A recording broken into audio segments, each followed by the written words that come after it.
The small Baptist church on the outskirts of Grafton glowed in the evening sunlight. The chipped white paint on the walls and the modest wooden cross above the entrance said that not wealthy parishioners gathered here, but people of deep faith today. The old building was decorated with budget white ribbons and a few bunches of wildflowers picked that same morning. A special day for Jesus Farrell and his fiancée, Jasmine Mayfield. No more than 30 people were gathered inside, mostly members of the Baptist congregation, a few of Jesus's co-workers from the auto repair shop, and a couple of Jasmine's friends from the beauty parlor. For little Grafton, even a wedding like this was an event. Jesus stood at the altar, nervously adjusting the tie on the only decent suit he'd bought especially for the day. His dark skin contrasted with his white shirt, and his eyes read the excitement of a man who was finally getting what he had dreamed of, a family of his own. When Jasmine appeared in the doorway of the church, Jesus couldn't contain his smile. She was beautiful in a simple white dress that emphasized her slender figure. High cheekbones, soft facial features, and shining eyes. For this woman, he was ready to do anything.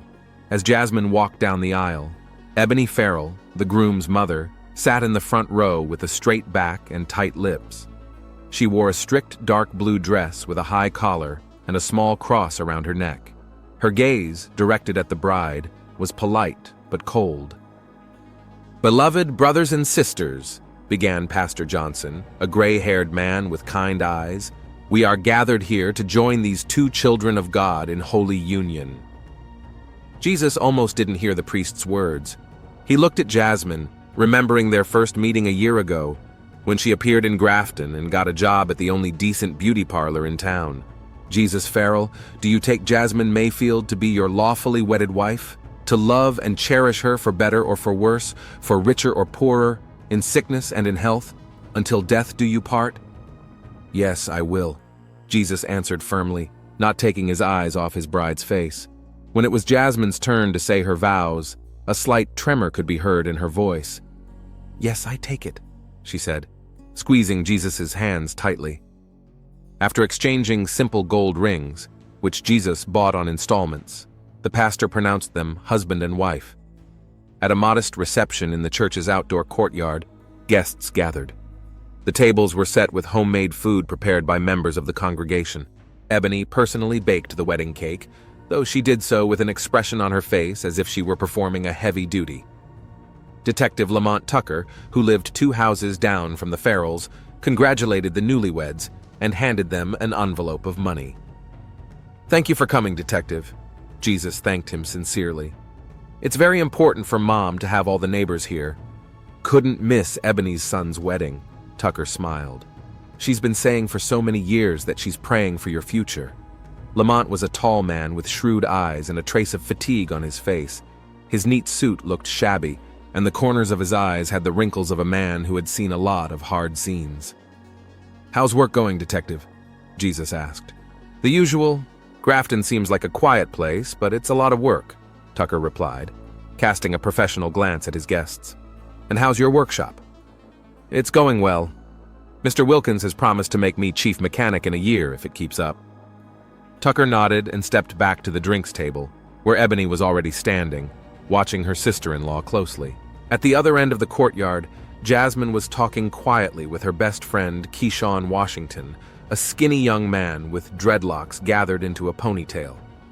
"You're shining today," he said, hugging his friend. "But do you know exactly what you're doing?" "Of course," Jasmine replied, though her smile faded slightly. "I love him, Kay." "I'm not talking about love." Keyshawn lowered his voice. "You have to tell him the truth. The longer you wait, the worse it will get." Jasmine looked around, making sure no one could hear their conversation. "I will tell him, soon. I just want us to savor this moment first." "His mother is watching you like a hawk watches its prey," Keyshawn warned. "She suspects something. She just doesn't approve that I'm not from the church community." Jasmine sighed. "To her, anyone who doesn't pray twice a day is a sinner." Keyshawn shook his head. "Be careful with her. Women like that can be dangerous when it comes to their sons." Jasmine covered her eyes for a moment, remembering the long journey that had brought her here.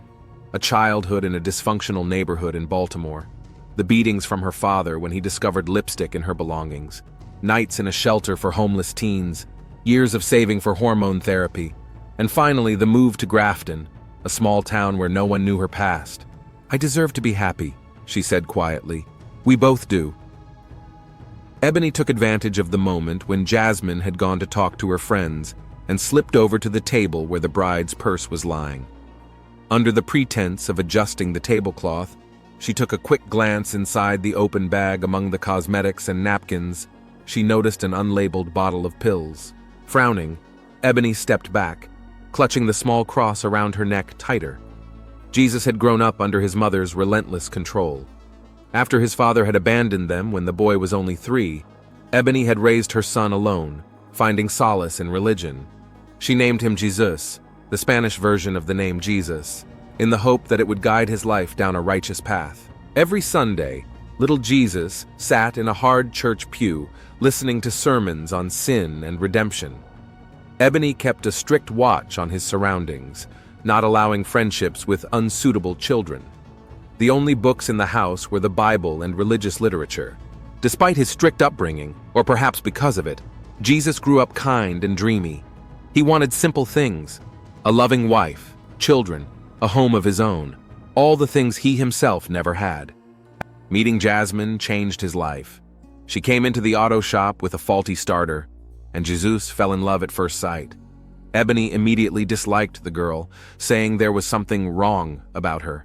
But for the first time in his life, Jesus didn't listen to his mother. "Will you dance with me, Mother?" Jesus walked over to Ebony, who was standing away from the fun. "You know I don't dance, son," she replied dryly. "It is an empty amusement. Today is a special day." He smiled. "Even God needs fun sometimes." "Don't blaspheme," Ebony said sternly, but still allowed her son to lead her to the center of the court, where several couples were already moving to the music.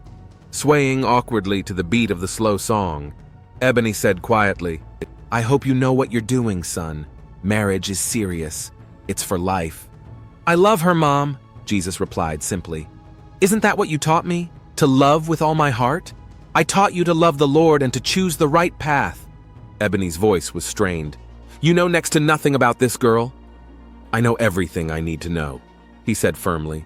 The sun began to set as the guests began to disperse. Jesus and Jasmine, after saying goodbye to everyone, got into an old used Ford decorated with a homemade "Just Married" sign. "I'll see you the day after tomorrow, Mom," Jesus said, hugging Ebony goodbye. "Thank you for everything." "Take care of my boy," Ebony told Jasmine, smiling strainedly and squeezing her hand tightly. "He's all I've got." "Of course, Mrs. Farrell," Jasmine replied. "I love him with all my heart." The newlyweds retired to the Blue Moon Motel on the outskirts of town, the only place they could afford for their wedding night. The motel was old but clean, overlooking the lake and with separate guest houses. Detective Tucker watched the couple leave, standing next to Ebony. "Good kids grown up," he remarked. "You should be proud." "Yes," Ebony replied briefly, not taking her eyes off the departing car. "He's a good boy, too trusting." Tucker looked at the woman carefully. "You don't approve of his choice?" "My approval means nothing," she said. "But there are some things you can't hide from God." After saying goodbye to the detective, Ebony returned to her small house on Maple Street. In the living room, lit only by a candle, she knelt before the crucifix hanging on the wall. "Lord," she whispered, "give me the strength to protect my son. Guide me to the right path. Show me how to keep him from sin and deceit." After a long prayer, Ebony rose from her knees and pulled a cell phone from her pocket. After a moment's hesitation, she dialed the number. "It's me," she said in a quiet voice. "I need your help. Yes, it's about Jesus. I think he's in danger. Spiritual danger." Ebony hung up the phone and looked at the crucifix once more. Her eyes read the determination of a man who would do anything for what he thought was right. Sunlight streamed through the thin curtains of the motel room, falling on the entwined bodies of the newlyweds. Jesus woke first, and for several minutes just lay there, watching the sleeping Jasmine. Her long lashes cast shadows on her high cheekbones, her full lips slightly ajar in sleep. She seemed so fragile and strong at the same time. "Good morning, wife," he whispered when he noticed she had opened her eyes. "Good morning, husband." Jasmine smiled, stretching under the sheet. Jesus kissed her forehead and reluctantly stood up. "I have to go to work. Mr. Wilkins said I could only take 1 day off." "But we're on our honeymoon," Jasmine pouted playfully. "Which will last exactly 2 days," Jesus laughed, pulling on his work jeans. "I promise to be back early. We'll have a real party tonight." Jasmine sat on the bed, holding the sheet. "I'll cook something special. Maybe some baked chicken with that sauce you liked so much last time." "That sounds wonderful." Jesus leaned over and kissed her. "I love you." "Love you too," Jasmine replied quietly, suddenly serious. "Jesus, we need to talk tonight. There is something important." He frowned. "Is something wrong?" "No, nothing's wrong," she said quickly. "It's just, there are things about my past that I need to tell you about." "Okay," Jesus nodded, though there was a flicker of worry in his eyes. "We'll talk tonight." When the door closed behind him, Jasmine sat with her hands on her knees for a long time. This was a conversation she'd put off for too long, but she couldn't live a lie anymore. Jesus deserved to know the truth about the woman he married. In the small house on Maple Street, Ebony Farrell sat at the kitchen table with a cup of strong black coffee. In front of her lay the old laptop that Jesus had given her last Christmas. She rarely used the internet, considering it a breeding ground for sin, but today she had a purpose. Ebony opened Facebook and typed in the name Jasmine Mayfield. The sister-in-law's account was private, with minimal information. The profile picture was Jasmine at a beauty salon, the sign-in date 1.5 years ago. Nothing suspicious. But Ebony didn't stop there. She tried different variations of the name until she came across an old, abandoned account. The photo was blurry, but the facial features seemed familiar. The name was different James Mayfield. Ebony's heart beat faster. She started looking through old posts dating back 5 years. The pictures showed a young man with soft facial features, very similar to Jasmine, but definitely male. In the comments, someone wrote, "Good luck with your journey, Jay. You deserve to be you." Ebony's hands shook so hard she nearly knocked over her coffee cup. Images of yesterday flashed before her eyes. Her son saying his vows at the altar, the vial of pills in Jasmine's purse, the cryptic conversation with that strange friend with the dreadlocks. Ebony slammed the laptop shut and rushed to the phone. "Pastor Johnson, it's Ebony Farrell. I need to talk to you. Today, it's urgent." An hour later, she was sitting in the pastor's office, a small room in the church, filled with books and religious artifacts. "What's troubling you, sister?"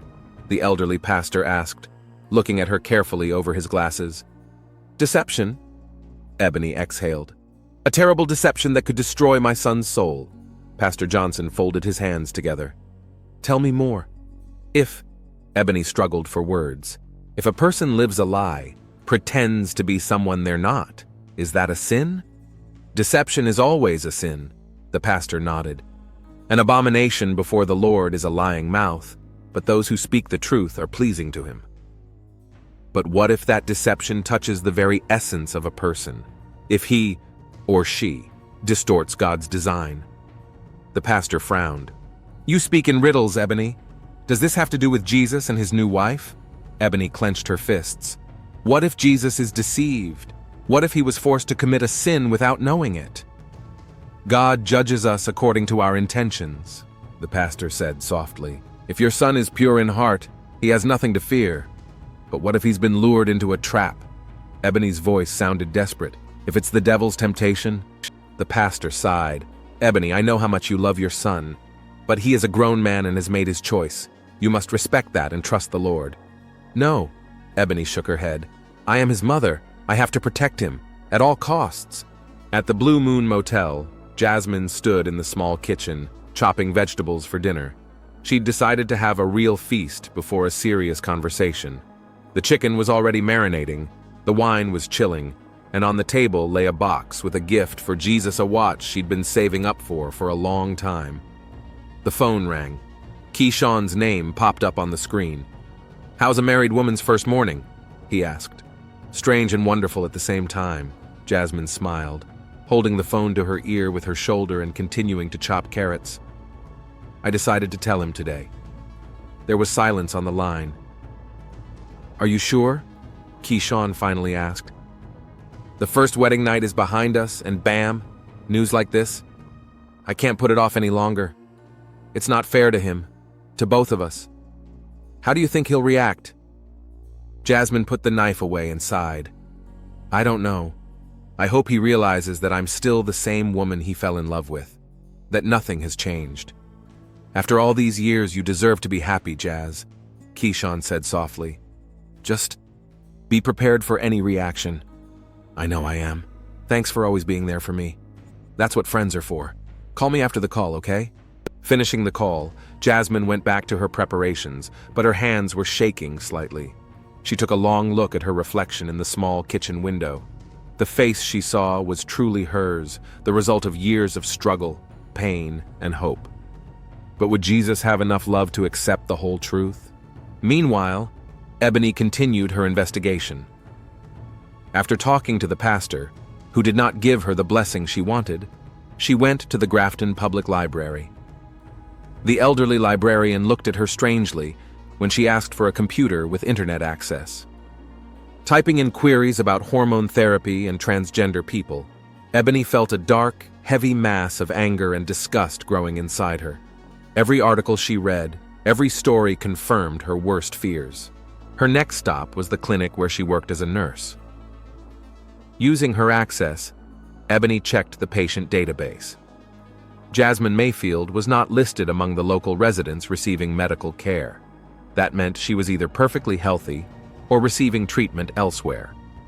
Remembering the vial of pills, Ebony logged into the pharmaceutical database and began searching for information on hormone medications.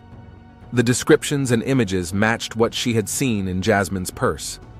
After leaving the clinic, Ebony got into her car and stared unseeingly in front of her for a long time. The last step was to call her acquaintance from the city administration. I need information on Jasmine Mayfield, she said. Yes, the one who married my son. Official paperwork.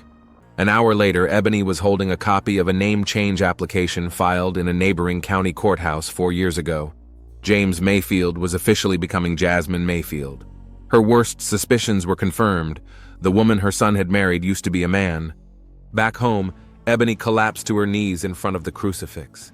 Tears streamed down her face as she frantically whispered prayers. Lord, give me strength, she repeated. Show me the way. How can I save my boy from this sin? How do I protect his soul? She opened her Bible, flipping through the pages in search of an answer. Her gaze fell on the lines from Leviticus. Thou shalt not lie down with a man as with a woman. It is an abomination. Ebony closed her eyes. The inner voice, which she had always thought was the voice of God, was now telling her to act. Not wait, not doubt. Her son, her Jesus, named after the Savior, had been deceived, drawn into sin by a man who had perverted his very nature. I must save him, she whispered. At any cost. Ebony rose, washed her face, and changed into a severe black dress.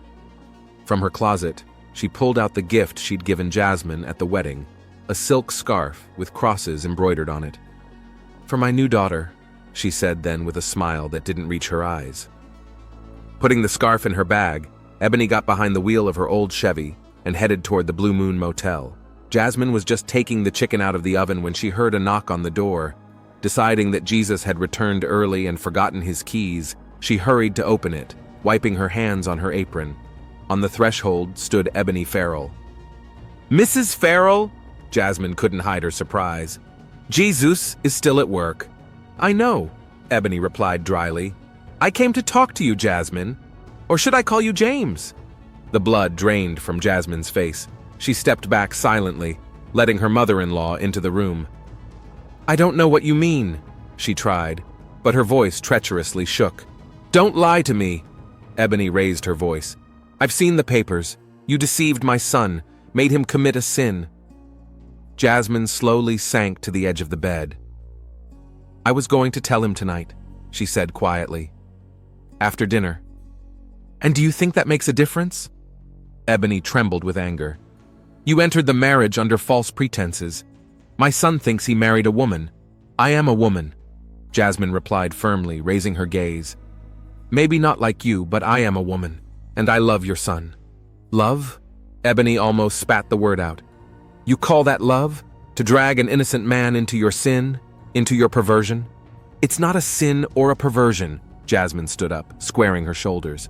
It's who I am, and Jesus loved me as I am now, not as I was born.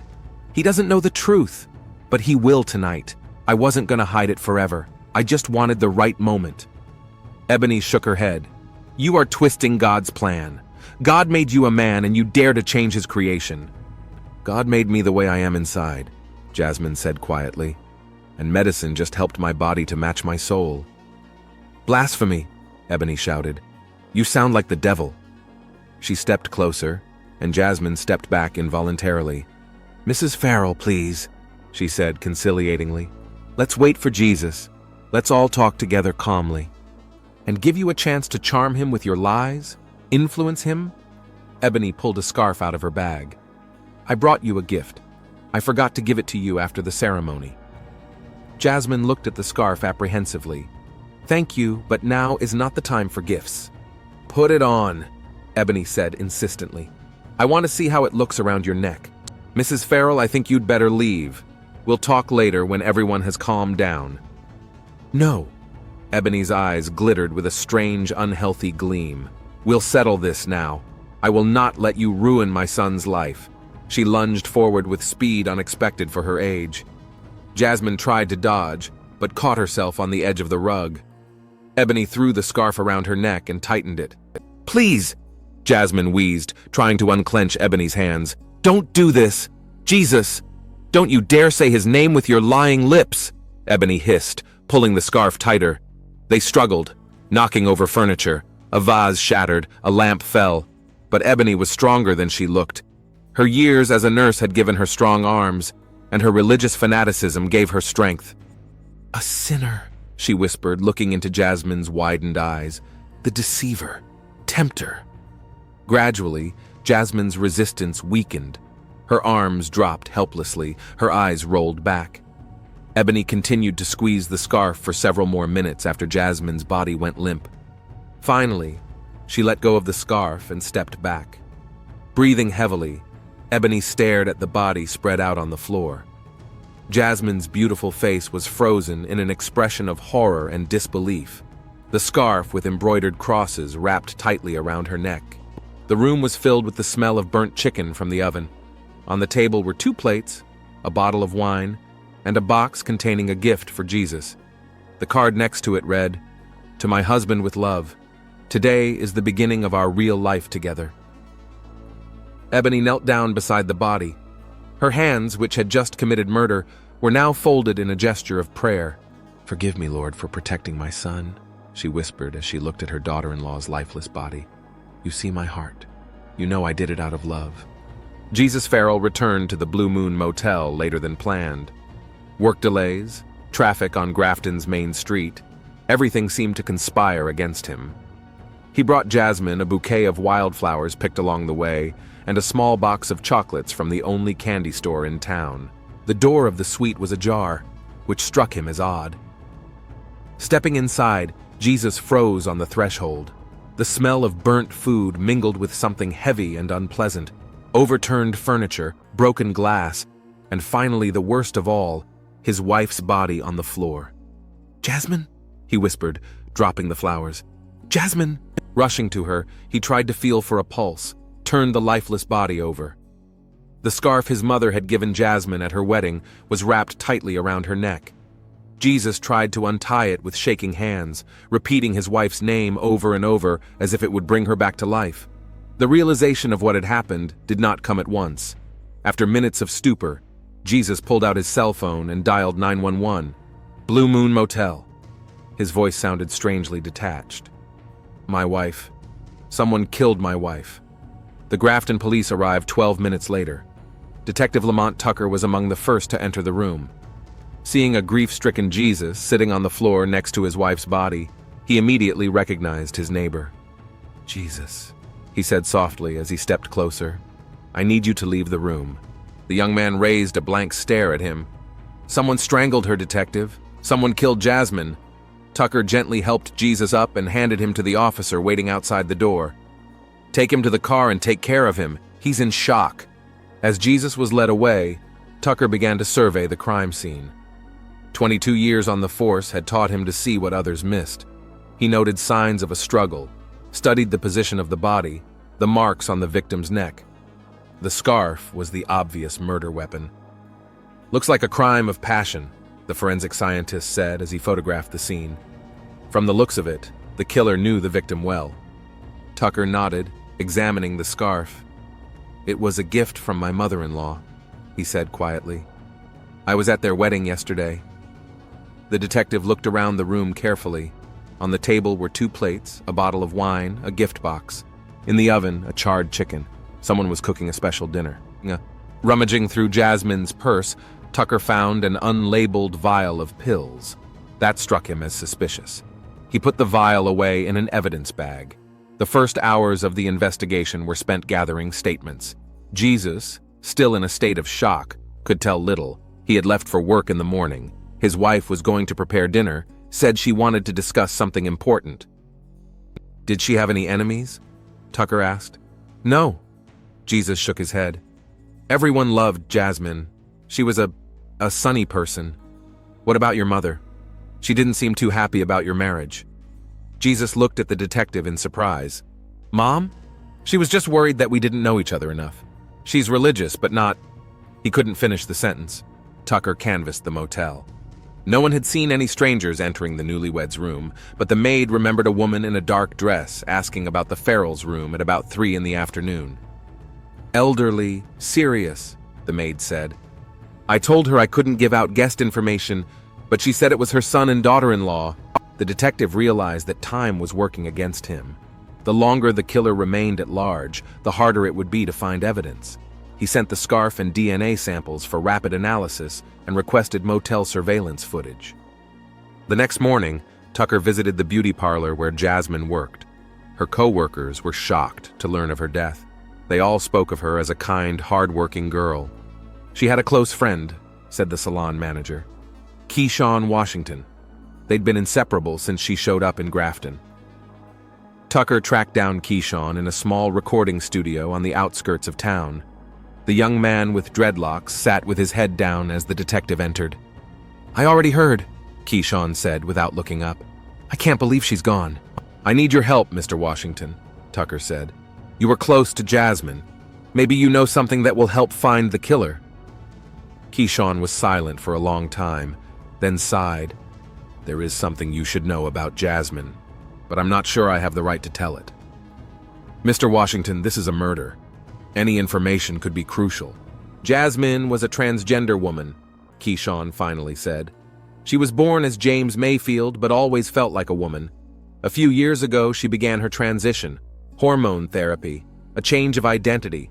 Those pills you probably found in her purse are part of the therapy." Tucker listened intently, showing no surprise. "Did Jesus know about this?" "No," Keyshawn shook his head.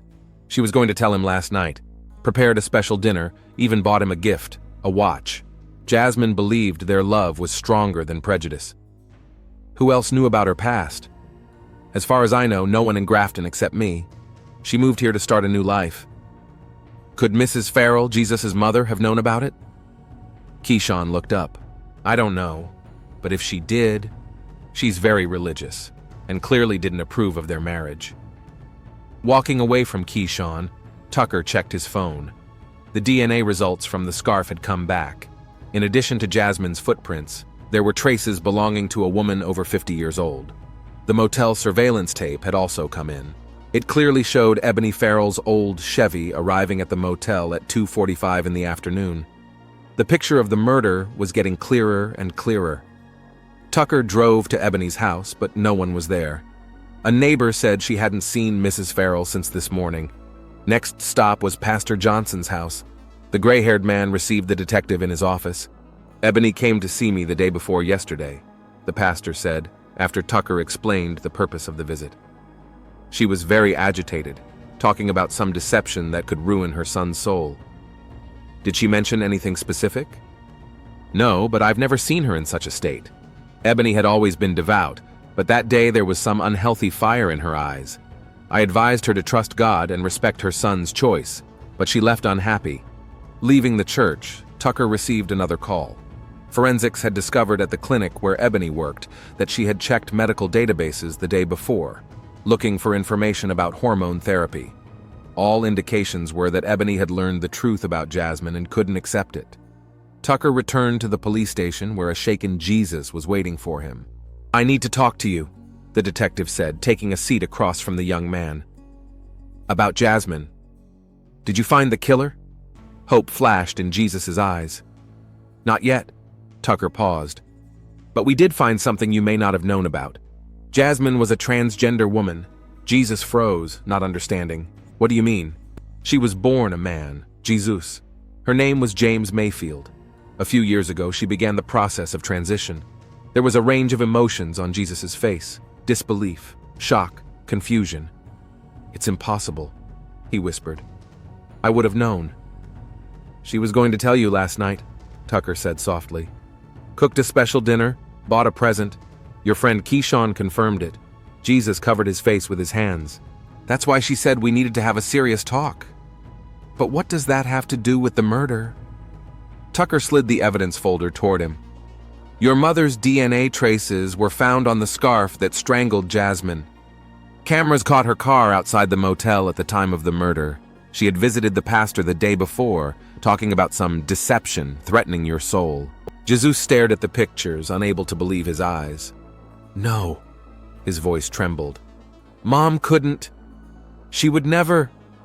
"There's something else," Tucker continued. "Your mother searched the internet and medical databases for information about transgender people. She learned the truth about Jasmine and apparently couldn't deal with it. At that moment, the door swung open and an officer ushered Ebony Farrell in. She looked haggard, but there was a strange determination in her eyes. "Mom, Jesus is on his feet. Tell them it wasn't you. Tell them you didn't kill Jasmine." Ebony stared at her son in silence. Detective Tucker motioned for her to sit down. "Mrs. Farrell, we have evidence of your presence at the motel at the time of the murder. Your DNA is on the scarf used to strangle Jasmine. Is there anything you'd like to say?" "I was protecting my son," she answered quietly, "from sin and deceit." "Mom, what are you talking about?" Jesus came closer.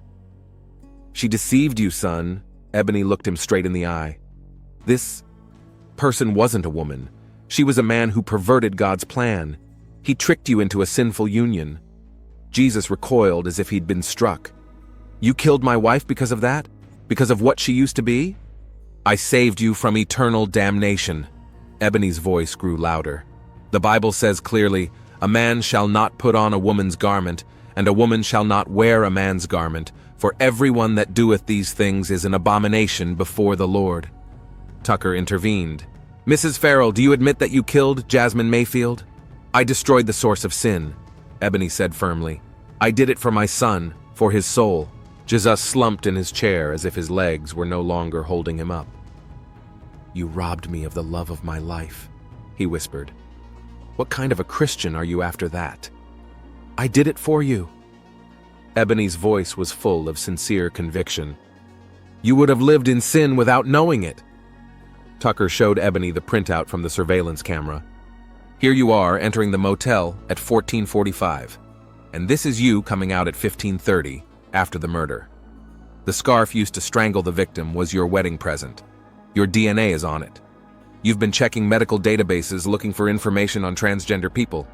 This wasn't a momentary impulse, Mrs. Farrell. This was premeditated murder."